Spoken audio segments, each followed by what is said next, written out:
আসসালামু আলাইকুম। আমি মোহাম্মদ সাইফুল ইসলাম। আমি একজন ভিলেজ ডক্টর। আমি বাংলাদেশ চিকিৎসা ফাউন্ডেশন বাংলাদেশের একজন শিক্ষার্থী। আমার কোর্সের নাম হচ্ছে FWEP female wellness education system education programme.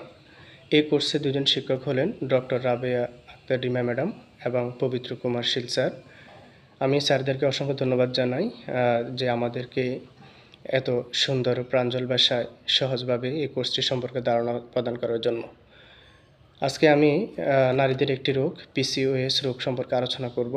PCOS অর্থাৎ পলিসিস্টিক ওভারি সিনড্রোম নারীদের অন্যতম হরমোনজনিত সমস্যা, যা প্রজনন স্বাস্থ্য ছাড়াও বিপাকীয়, মেটাবলিক ও মানসিক স্বাস্থ্যকে প্রভাবিত করে।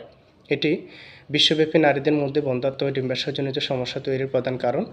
খাদ্যাভ্যাস ও পুষ্টির সঠিক পরিকল্পনা PCOS ব্যবস্থাপনা অত্যন্ত কার্যকর একটি হাতিয়ার।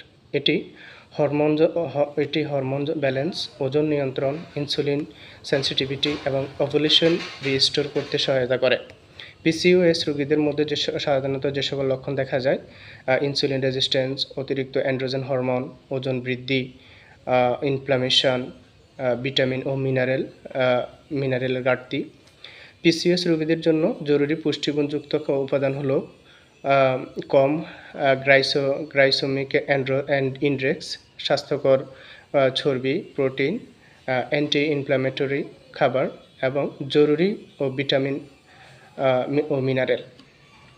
PCOS রোগীদের সঠিক ডায়েট প্ল্যান ও সঠিক চিকিৎসার মাধ্যমে সুস্থ থাকা যায়।